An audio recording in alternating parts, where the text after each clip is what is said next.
Hello! This is a video about the 10 cons with traveling full-time.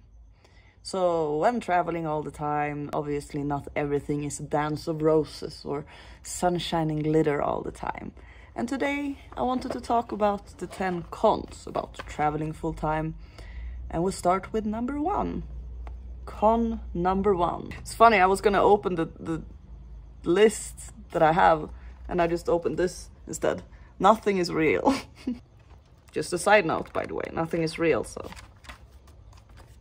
This is my 10 cons with traveling full-time. Number 1. Missing stability, can be a bit unstructured without a good routine. And that's true. It can be a bit unstructured if you don't have a good routine. So having a good schedule, basically waking up at the same time around as much as you can, having some kind of mind, body, soul ritual in the morning and best in the evening as well. So start the day with some ritual and end the day with a ritual that is connected to both your heart, your mind and your soul. I'm not really there yet, to be honest, and that's why my travel has been a bit unstructured and I miss stability because I haven't had stability in myself. But I'm finding it. It's going okay. It's going better day by day, breath by breath. Con number 2. A lot to think about, for an example, visa, currency, tickets and time, bus time, flight times and all that. So when traveling, you have this in-between times from going from place to place, right?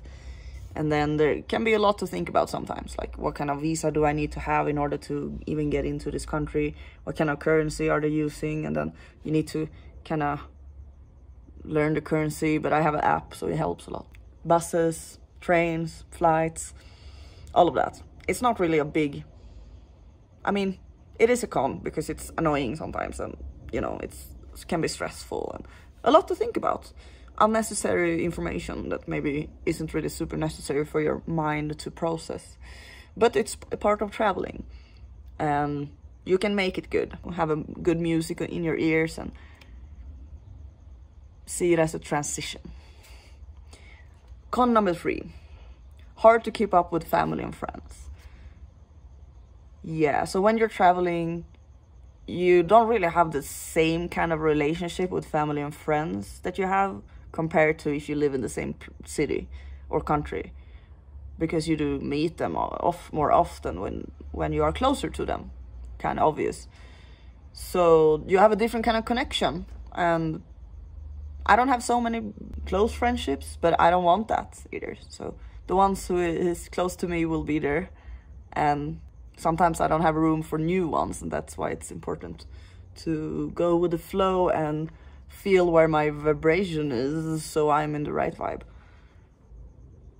But yeah, it can be hard, and it all depends on the relationship that you have with your family and friends as well. Like, I don't really FaceTime my friends.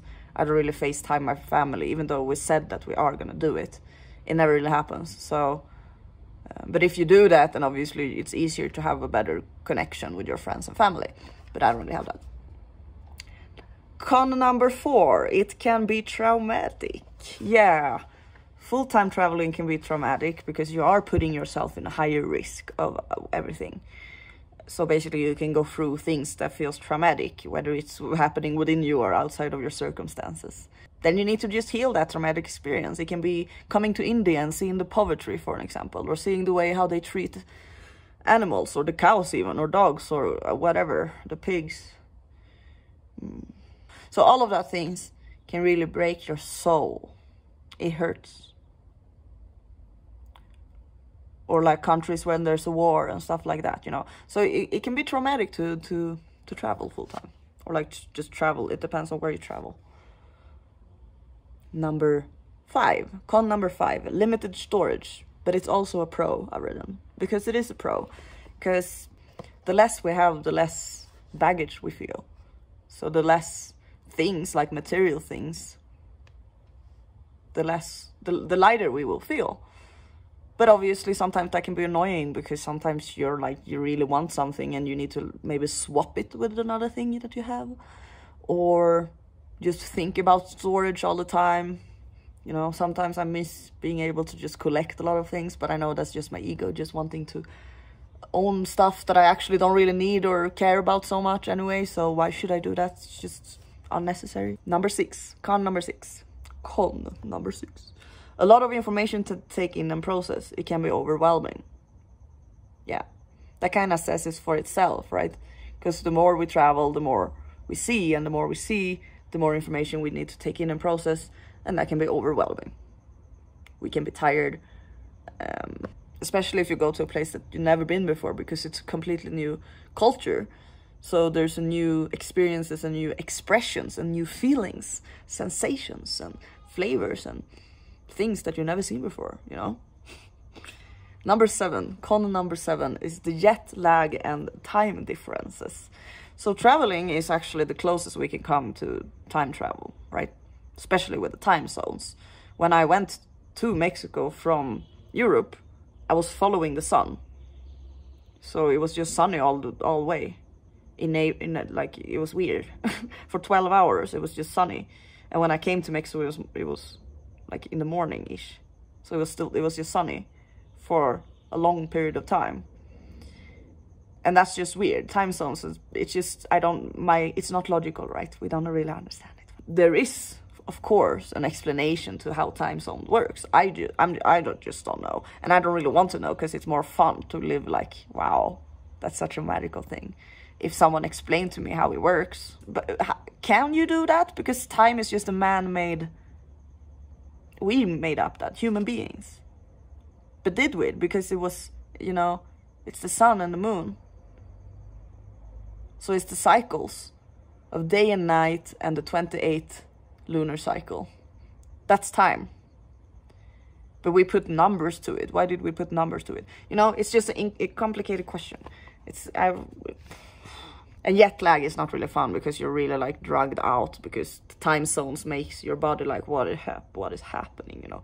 Your body is used to the day and the night, and also the 28th day lunar cycle. Both of them are very important, actually, because the sun moves in 24 hours, right? So the sun resets every 24 hours. The masculine energy resets every 24 hours, and the moon resets every 28 days, which means that the feminine energy resets every 28 days. Interesting. Number 8. Con number 8. Sickness the body has not experienced before.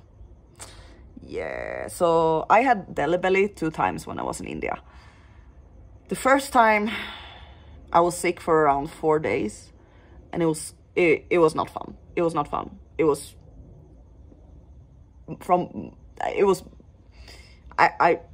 I don't even want to go into detail. It was not nice.